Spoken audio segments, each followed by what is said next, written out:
안녕하세요. 한의사 이경입니다. 자, 오늘은요, 새로운 분을 모셨습니다. 자, 직접 소개해 주시죠. 네, 안녕하십니까. CS 한방병원 스포츠재활센터 조상재 트레이너입니다. 운동선수와 일반 척추 관절 손상 환자분의 재활을 위해 노력하고 있는데 이렇게 방송을 통해 인사를 드리게 되어 반갑습니다. 지금 목소리가 보통 때랑 다른데요.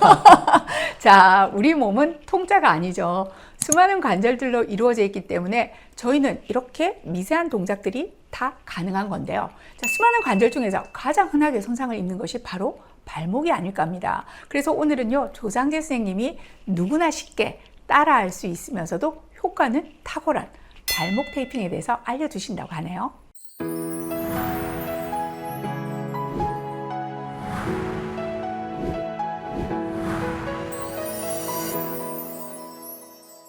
발목은 뛰고 걷는 등의 운동뿐만 아니라 균형 유지 등 우리 몸에서 가장 중요한 역할을 하는 관절이지만 또 그만큼 외부 충격이나 염좌에 취약하여 부상을 당하기 쉬운 부위이기도 합니다. 이런 이유로 많은 운동선수가 발목 테이핑을 활용하고 있습니다. 테이핑 요법은 이전에 그 무릎의 키네시오 테이핑에 대해서 한번 저희가 다룬 적이 있는데요. 그런데 오늘은 또 다양한 테이핑 요법에 대해서 알려주신다고요? 네, 테이핑에는 늘어나지 않는 비탄력 테이프와 잘 늘어나는 탄력 테이프가 있는데요. 비탄력 테이프는 움직이지 않도록 고정할 때 사용하는 반면 탄력 테이프는 근육과 유사한 정도의 탄성을 가지고 있기 때문에 약해진 근육에 붙여서 다른 근육을 덧대어 지지해주는 역할을 기대할 수 있습니다. 네. 또한 테이프의 방향에 따라 늘어나지 않은 부분도 있습니다. 가로로는 쉽게 늘어나지만 세로로는 잡아당겨도 잘 늘어나지 않습니다. 이 늘어나고 늘어나지 않은 원리를 이용해 부착하는 것이 테이프를 활용하는 사람의 전문성을 볼 수 있습니다. 그럼 우리는 오늘 조상재 선생님의 전문성을 확인할 수 있겠는데요. 뒤에 보면은 발목 삐끗에서 통증을 호소하거나 골절이나 힘줄에 심각한 손상 뒤에 후유증으로 고생하시는 분들 꽤 많습니다. 자, 이런 발목의 손상을 제대로 치료하지 않고 방치하게 되면 특별한 외상 없이도 일상생활에서 계속 발목을 접지르는 만성 발목 불안정성으로 고생하시게 되는 거죠. 자, 이런 분들에게 아주 유용할 것 같은데요. 저도 관절 치료할 때 테이핑을 활용하기도 하고 또 셀프 테이핑 요법을 환자분들에게 알려드리기도 합니다만 집에 가면 기억이 안 난다고 하시더군요. 자, 오늘 조상재 선생님이 발목 손상의 테이핑 요법 A에서 Z까지 완전히 정리해 주신다고 하니까요. 저는 앞으로 이 영상만 소개해 드리면 될 것 같습니다. 그럼 누구나 쉽게 보고 따라할 수 있는 발목 테이핑의 교과서 시작해 볼까요? 발목 테이핑 방법에는 여러 가지가 있는데요. C테이프, 키네시오, 티어라이트 테이핑 방법이 있습니다. 오늘은 C테이프과 키네시오 테이프 두 가지에 대해서 설명드릴 텐데요. C테이프는 탄력성이 없어 안정성 측면에서 키네시오 테이프보다 더 우수하죠. 따라서 발목 통증이 있는 상태에서 운동을 해야 할 때 고정하는 역할로 관절에서 받는 손상을 줄여줍니다. 반대로 키네시오 테이프는 탄력성이 있기 때문에 안정성보다는 가동성 측면에서 유용한데요. 때문에 발목의 불안정성이나 발목 염좌를 예방하고 싶을 때 적용하시면 됩니다. 그리고 앞에서 티어라이트 테이프에 대해서도 소개해 드렸는데요. 티어라이트 테이프는 일반인들보다는 주로 전문적인 운동선수들이 많이 활용하는 테이프로 가격도 높아 일반인들이 사용하기에는 효율성이 떨어지는 테이프입니다. 자, 그럼 본격적으로 C테이프과 키네시오 테이프 방법에 대해서 자세히 알아보도록 하겠습니다. C테이프 발목 테이핑을 하기 전에 먼저 언더랩이라는 테이핑이 필요합니다. 그 전에 발목 테이핑을 받는 자세로는 발목을 90도로 세운 상태로 만든 뒤 실시합니다. 언더랩 테이핑은 단순히 피부 보호 목적이 있기 때문에 최대한 얇게 발목에 감아줍니다. 만약에 언더랩이 없는 상황이라면 특히 남성분들 같은 경우에는 테이핑의 밀착과 제거 시 통증 방지를 위해 제모를 실시하고 테이핑을 진행하시는 게 좋습니다. 아킬레스건과 종아리 근육이 만나는 지점에서 시작하여 약간 사선 방향으로 아래로 3분의 2 정도로 계속해서 내려갑니다. 이때 언더랩의 텐션은 약간 있게 해놓고 실시하는 것이 좋습니다. 복숭아뼈 근처까지 감싸고 나서는 뒤에서 설명드릴 힐락 테이핑 방식으로 언더랩을 감싸줍니다. 그리고 발등에서 마무리를 합니다. 언더랩의 목적은 단순히 피부 보호이기 때문에 피부를 빈틈없이 메꿔줬다면 발등에서 마무리를 하시는 게 좋습니다. 언더랩핑이 끝나고 나서 다음으로는 C테이프로 앵커 테이핑입니다. 앵커는 테이핑의 시작과 끝의 범위를 설정해주는 역할을 합니다. 앵커는 보통 한 줄 또는 두 줄을 해주는 것이 좋습니다. 앵커의 테이핑의 시작은 앞에서 언더랩 시작 지점과 동일하게 하고 저는 두 줄을 3분의 2씩 겹쳐서 잡도록 하겠습니다. 여기서 주의하실 점이 있습니다. 발등 쪽 앵커를 강하게 감아버리면 운동 도중 압박력이 증가해 발바닥 쪽에 불편함을 느낄 수가 있습니다. 그래서 발등 쪽은 앵커를 감지 않거나 감아야 된다면 발등 쪽만 감아주시는 게 좋습니다. 앵커를 했다면 다음으로는 스트럽 테이핑입니다. 스트럽 테이핑은 인버전과 이버전, 내번과 외번을 제한시킴으로써 발목의 안정성을 제공해주는 테이핑 방법입니다. 스트럽 한 줄당 체중의 20에서 30%를 지지합니다. 그래서 보통 3줄 정도 해주시는 것이 좋습니다. 스트럽 테이핑은 안쪽 복숭아뼈에서 시작하여 발바닥을 지나 바깥쪽 복숭아뼈로 실시합니다. 주의하실 점은 발바닥을 지나고 나서 바깥쪽 복숭아뼈로 지나갈 때 약간의 이벌전, 외번을 만들어주는 것이 포인트입니다. 발목의 해부학적 구조를 보면 경골이 파란색이고 비골이 빨간색인데 비골이 경골보다 좀 더 밑쪽에 위치해 있기 때문에 외번보다 내번이 자주 일어나 의도적으로 외번을 시켜주는 것입니다. 스트럽 테이핑을 했다면 다음으로는 호쇼슈 테이핑입니다. 호쇼슈 테이핑은 말발굽 모양과 닮았다고 해서 호쇼슈라고 불리는 테이핑입니다. 호쇼슈 테이핑은 스트럽과 더불어 고정력을 증가시켜주는 역할을 합니다. 호쇼슈 테이핑은 앞뒤 움직임을 제한시켜주는 것이기 때문에 안쪽 복숭아뼈와 바깥쪽 복숭아뼈의 텐션을 균등하게 유지하여 붙여줍니다. 스트럽과 마찬가지로 세 줄을 만들어줍니다. 호쇼슈 테이핑을 했다면 다음으로는 피겨8 테이핑입니다. 피겨8은 영어 그대로 팔자를 그리듯이 하는 테이핑입니다. 피겨8 테이핑은 족저 굴곡을 방지하는 역할을 합니다. 하지만 간혹 피겨8 테이핑이 불편함을 호소하는 사람들이 있어서 잘 쓰이지는 않지만 고정력을 증가하기 위해선 필수적인 테이핑 방법입니다. 피겨8 테이핑은 안쪽 복숭아뼈에서 시작하여 발바닥을 지나 발목의 중앙에 주름져 있는 곳을 대각선 방향으로 발목 윗부분을 한 바퀴 돌아서 팔자 모양으로 만들어줍니다. 피겨8 테이핑을 했다면 다음으로는 힐락 테이핑입니다. 힐락은 말 그대로 뒤꿈치를 잠근다 라는 뜻입니다. 힐락 테이핑은 리얼풋의 과도한 움직임을 주로 제한시켜주며 테이핑의 마무리 단계에서 실시합니다. 힐락 테이핑의 시작은 내측 복숭아뼈에서 시작하여 발목의 중앙에 주름진 곳을 지나 발바닥을 지나고 안쪽 뒤꿈치뼈를 지나 다시 발목의 중앙에 주름진 곳으로 돌아옵니다.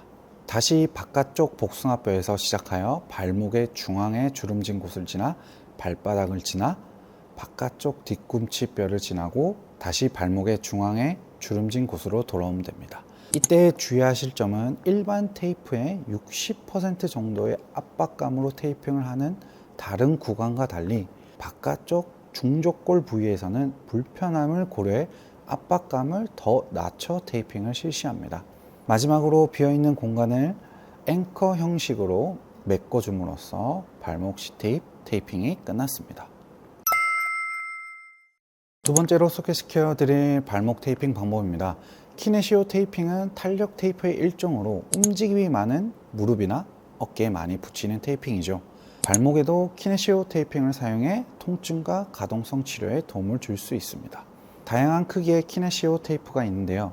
그 중에서 대표적으로 많이 쓰이는 키네시오 테이프 5cm짜리는 손목, 어깨, 무릎에 많이 쓰이고 7.5cm는 허리나 무릎에 많이 쓰이고 있습니다. 먼저 외측 키네시오 발목 테이핑 방법입니다. 준비물로는 3인치 키네시오 테이프 6칸짜리 2개를 준비해 줍니다. 6칸짜리 하나는 서로 반으로 접어 2칸보다 조금 더 가위로 잘라줍니다. 나머지 6칸짜리 하나는 반으로 접어 둥근 부위 쪽을 절반 정도 잘라줍니다. 발목은 90도를 세워 유지한 상태에서 6칸짜리를 반으로 접어 잘라둔 테이프를 발바닥에 가볍게 붙여줍니다. 그리고 나서 안쪽 복숭아뼈부터 약간의 텐션을 주어 붙여준 뒤 바깥쪽 복숭아뼈를 붙일 때는 안쪽보다 조금 더 텐션을 많이 주어 붙여줍니다. 나머지 6칸 테이프로 발바닥에 똑같이 가볍게 붙여준 뒤 안쪽 복숭아뼈 쪽으로 반으로 갈라진 테이프를 한쪽 부분을 발목의 중앙에 주름진 곳을 대각선으로 지나 발목을 감싸줍니다. 다른 한쪽 부분은 안쪽 뒤꿈치뼈를 대각선으로 지나 발목을 한 바퀴 감싸줍니다. 두 번째로 내측 키네시오 발목 테이핑 방법입니다. 준비물로는 외측과 동일하게 3인치 키네시오 테이프를 준비해 줍니다. 6칸짜리 테이프는 반에 반으로 접어 둥근 부위 쪽을 절반 정도 잘라줍니다. 5칸 2개는 그대로 냅둡니다. 발목은 90도로 세워 유지한 상태에서 6칸짜리를 반에 반으로 접어 잘라둔 테이프를 발바닥에 가볍게 붙여줍니다. 그리고 나서 안쪽 복숭아뼈부터 약간의 텐션을 주어 붙여준 뒤 바깥쪽 복숭아뼈를 붙일 때는 외측과 동일하게 안쪽보다 조금 더 텐션을 많이 주어 붙여줍니다. 5칸짜리 하나는 바깥쪽 뒤꿈치뼈에서 가볍게 붙여준 뒤 발바닥을 지나 내측 삼각인대 부위에 약간의 텐션을 더 주어 발목 중앙에 주름 곳을 지나 발목을 한 바퀴 감싸줍니다.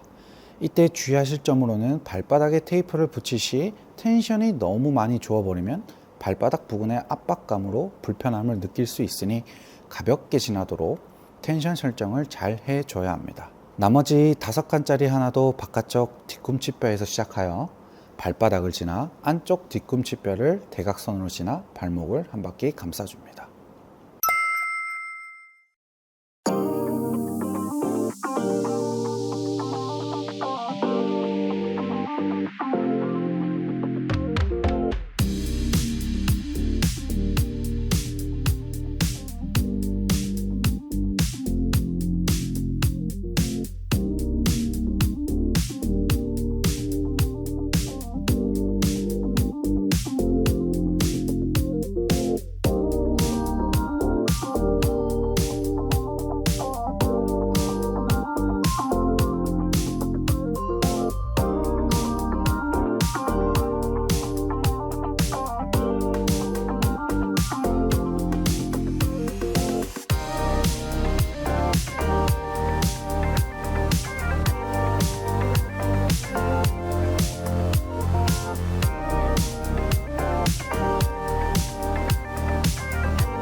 오늘 다양한 테이핑 요법을 각각의 적응증에 맞게 잘 설명해 주신 조상재 선생님에게 감사드립니다. 여러분의 소중한 발목, 그동안 너무 소홀히 관리하셨죠? 조금이라도 불편하다면 이 방송을 틀어놓고 집에서도 손쉽게 관리하시기 바랍니다. 저희는 다음 이 시간에 돌아오겠습니다.